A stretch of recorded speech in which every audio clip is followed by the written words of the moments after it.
Dikisahkan Prabu Brawijaya sedang mengadakan sebuah pasewakan yang dihadiri oleh Kadang Sentono kerajaan. Tidak luput dalam pasewakan tersebut duduklah putrinya yang sudah beranjak dewasa, Dyah Ayu Pusparani, seorang putri cantik yang kecantikannya sudah tersohor hingga luar kerajaan. Tidak heran banyak yang berniat untuk memperistrinya saat ia sudah dewasa. Namun ada saja alasan yang diucapkan sang putri kepada ayahnya untuk menunda pernikahannya.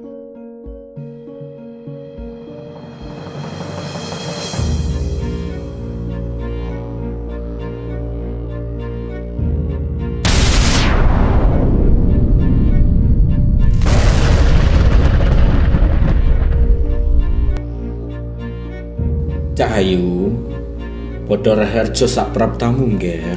Berkat doa restumu Rama Prabu, wilujeng nir ing sambikala sowanku di pasewakan ini. Saya haturkan sembah sungkem dan bakti saya Rama Prabu. Iyo Cahayu, terimalah doa restu Kundo. Nuwun sewu, izinkan saya berbicara. Sinuwun. Hal apa yang terjadi hingga Rama Prabu mengadakan pasewakan yang tidak seperti biasanya? Apakah ada hal mendesak yang ingin Rama Prabu bicarakan kepada ingkang putri? Saya bersedia menundukkan kepala, mendengarkan sabda tama dawuh paduka ingkang sinuwun. Jagat Dewa Batara ya jagat pangestungkara. Pusparani, Wonten dawuh Rama Prabu. aku ingin bertanya kepadamu. Sekarang kamu sudah dewasa dan sudah banyak surat yang aku terima dari luar kerajaan perihal ingin mempersuntingmu. Namun setiap kali kamu ditawari menikah, kamu selalu mengelak dan menundanya. Apa kiranya yang membuatmu terus menunda pernikahanmu, Pusparani? Sinuwun. Sebenarnya saya masih ingin menikmati masa muda saya. Selama ini umur saya gunakan untuk ngabekti kepada Rama Prabu. Saya ingin merasakan layaknya para muda-mudi yang bisa menjelajah dunia. Tidak masalah apabila saya tidak menikah. Nyatanya menikah atau tidak, takdir saya hanyalah untuk ngabekti kepada laki-laki.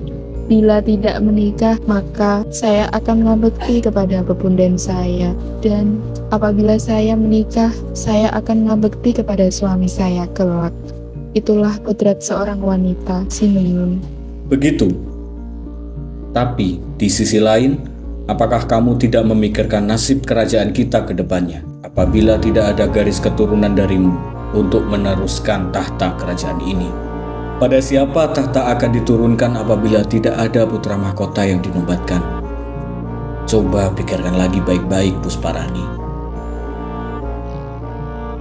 Setelah mendengar perkataan ayahnya, sang Dyah Ayu Pusparani memikirkan kembali tentang keputusannya untuk mengakhiri masa lajangnya. Pada akhirnya, ia memilih untuk menikah.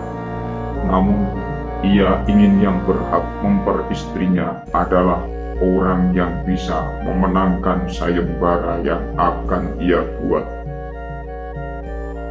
Rama Prabu, jika itu yang terbaik untuk saya dan kerajaan, saya ikuti saran dari Rama Prabu. Maka dari itu, saya punya sebuah sayembara untuk para pelamar. Tidak banyak, hanya 2. Yaitu merentangkan busur Gandiwa Kiai Garodayaksa dan mengangkat gong Kiai Sekar Delima. Barang siapa yang dapat melakukan 2 hal tersebut, maka dialah yang pantas menjadi suami Dyah Ayu Pusparani. Sayembara pun disahkan. Warta sudah menyebar ke berbagai penjuru negeri. para raja dan narpati yang telah mendengar berita sayembara ini dengan penuh antusias mempersiapkan diri. Sampai saat hari di mana sayembara dilaksanakan, para raja dan narpati memperkenalkan diri dan berusaha untuk mengangkat gong Hyai Sekar Delima serta merentangkan busur Gandewa Garuda Yaksa. Berbagai cara dilakukan untuk menyelesaikan sayembara, namun tiada satupun yang berhasil untuk melakukannya. Di tengah rasa penasaran para raja dan narpati yang tidak mampu menyelesaikan tugas sayembara, datanglah raja dengan perawakan manusia namun berkepala kerbau. Mahesa Sura, Raja Tlatah Sabrang yang terkenal sakti mandraguna, mencoba untuk mengangkat gong Hyai Sekar Delima. Tanpa diduga, Mahesa Sura berhasil mengangkat gong Hyai Sekar Delima.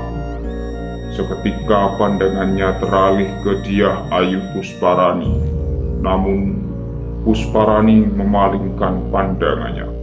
Merasa tidak diperhatikan, Mahesa Sura melanjutkan sayembaranya untuk membentangkan Gandewa Kyai Garuda Yaksa. Berbagai cara telah dilakukan, namun tetap saja Kyai Garuda Yaksa tidak bergerak sedikit pun. Dengan sedikit kesal, Mahesa Sura membanting gong Hyai Sekar Delima. Sontak Raden Lembu Sura berdiri seakan tidak terima dengan ketidaksopanan Mahesa Sura. Hehehe, siluman kerbau. Setidaknya sopanlah sedikit. Kita sama-sama tamu di sini. Kalau memang tidak mampu, mundur. Lihatlah Lembu Sura yang menyelesaikan sayembara. Iblis anak. Hei, apa kamu tidak pernah bercermin, siluman lembu? Kalau memang kamu sakti, lakukan semua sayembara. Jangan hanya bisa omong kosong. Dengan penuh keyakinan, Lembu Sura mulai mengangkat gong Hyai Sekar Delima. Wajahnya memerah karena merasakan beratnya mengangkat gong Hyai Sekar Delima. Hal tersebut ditertawakan oleh Mahesa Sura yang merasa dirinya lebih kuat dari Lembu Sura. Perlahan tapi pasti, Lembu Sura berhasil membuktikan bahwa ia mampu untuk mengangkat gong Hyai Sekar Delima. Mahesa Sura yang melihat keberhasilan Lembu Sura tampak kesal dan berharap Lembu Sura tidak mampu membentangkan busur Gandewa Kyai Garuda Yaksa. Namun, tidak ada yang menyangka busur Kyai Garuda Yaksa dapat ia rentangkan dengan mudah, layaknya merentangkan busur biasa. Hatinya yang sangat gembira akan mendapatkan Tuan Putri Pusparani tergambar pada wajahnya yang sumringah. Semua peserta sayembara berdecak kagum dan sangat mengapresiasi keberhasilan Lembu Sura dalam memenuhi syarat sayembara, terkecuali Mahesa Sura yang tampak amat malu dan kesal. Wajahnya memerah dan menatap tajam ke arah Lembu Sura. Suasana hatinya kian memanas ketika melihat Lembu Sura tertawa puas dengan pencapaiannya. Jangan senang dulu, kepala lembu. Kau boleh senang atas keberhasilanmu menyelesaikan tugas sayembara. Tapi di sini akulah yang terkuat. Kamu boleh membawa sang putri kalau bisa mengelangkahi mayatku. Gila kalah. Sudah kalah masih saja tidak terima. Kalau memang kamu didaya, kemarilah aku coba kekuatan. bukan di sini tempat untuk neter Katigdayan. Keluar, akan kuhantarkan nyawamu ke neraka jahanam. Iblis lalat, kupecahkan kepalamu lembu sialan. Pertarungan sengit pun terjadi. Suara dari tanduk mereka yang saling beradu membuat suasana semakin mencekam. Jual beli pukulan hingga adu kesaktian diperlihatkan oleh keduanya. Tidak ada satupun para raja dan narpati yang berani memisahkan pertarungan mereka. Debu berterbangan sehingga semua orang yang menyaksikan pertarungan tersebut tidak dapat melihat apa yang terjadi di antara keduanya. Melihat hal tersebut, Sang Dyah Ayu Pusparani keluar dan berteriak meminta agar mereka berdua menghentikan duel yang sangat mengerikan tersebut. Debu perlahan mulai hilang.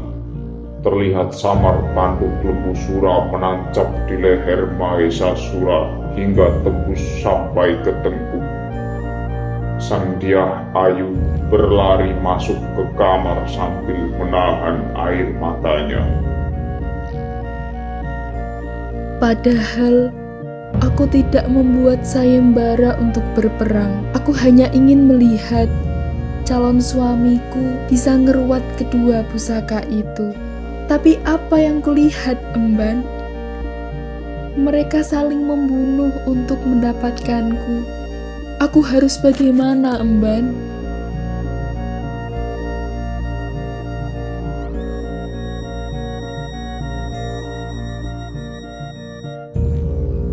Tapi aku tidak mau suamiku berkepala lembu. Kalau aku jadi menikah dengan lembu suro, bukankah hal itu hanya akan membuat citra buruk bagi kerajaan, Emban?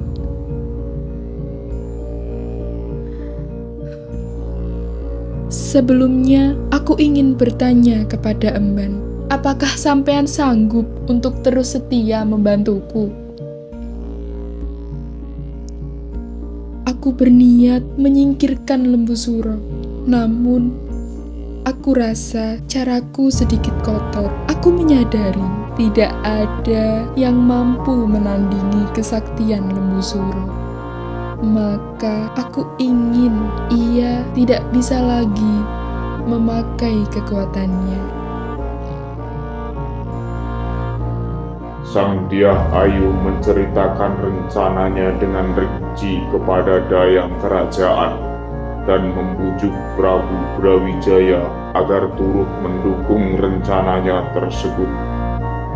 Prabu Brawijaya sempat menolak usulannya karena menurutnya itu bukanlah tindakan yang baik. Namun, dengan bujukan Pusparani yang tidak lelah untuk meyakinkan ayahnya, pada akhirnya Prabu Brawijaya mengiyakan permintaan Pusparani dan secara diam-diam memerintahkan bala sekutu untuk membantu melancarkan rencana tersebut.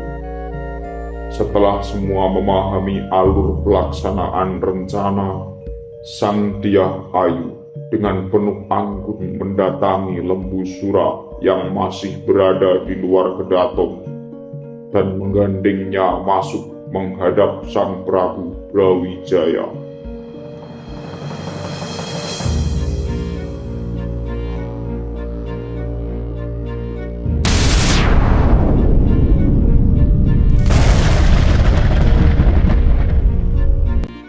Romo Prabu, Raden Lembu Suro yang perkasa ini telah memenangkan sayembara, Romo Prabu. Dialah yang berhak memperistriku. Maka dari itu, aku menggandengnya untuk menghadap calon mertuanya. Jagat Dewa Batara yang ger syukur. Lembu Suro, Kula wonten timbalan sinuwun. Saya haturkan sembah sungkemku pada paduka sinuwun Prabu Brawijaya. kuterima aturmu Lembu Suro. Saya akui, memang kamulah yang paling perkasa di antara raja dan narpati lain yang mengikuti sayembara ini. Oilah ta'ala.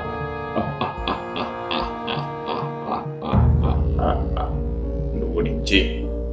Saya ucapkan terima kasih yang tak terhitung, Sinuwun. Sama-sama Lembu Suro. Tapi sebelum aku menobatkanmu sebagai pengantin, aku ingin bertanya kepada putriku, Pusparani.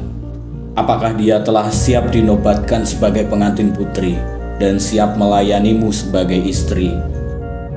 Sebenarnya saya mempunyai keinginan untuk benar-benar menikmati bulan madu dengan Kakang Lembu Suro. Saya ingin bepergian ke ujung timur Kediri dan mandi di sumber air panas bersama Kakang Lembu Suro untuk menjaga keamananku dan Kakang Lembu Suro.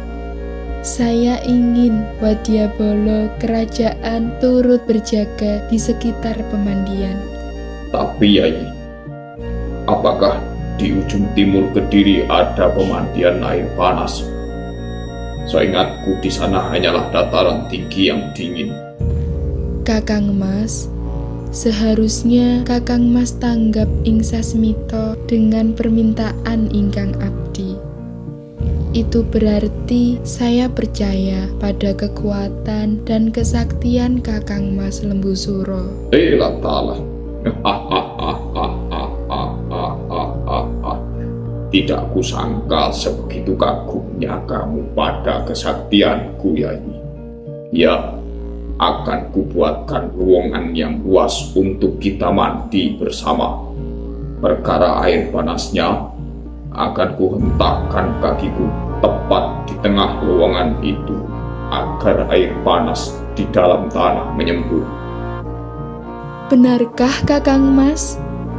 Kalau Kakang Mas benar-benar serius, sore ini kita menuju ke dataran tinggi di ujung timur Kediri untuk mulai membuat luwengan yang Kakang Mas maksudkan. Besok setelah upacara pernikahan kita mandi bersama, Kakang. Baiklah, kalau itu kemauanmu, Yai.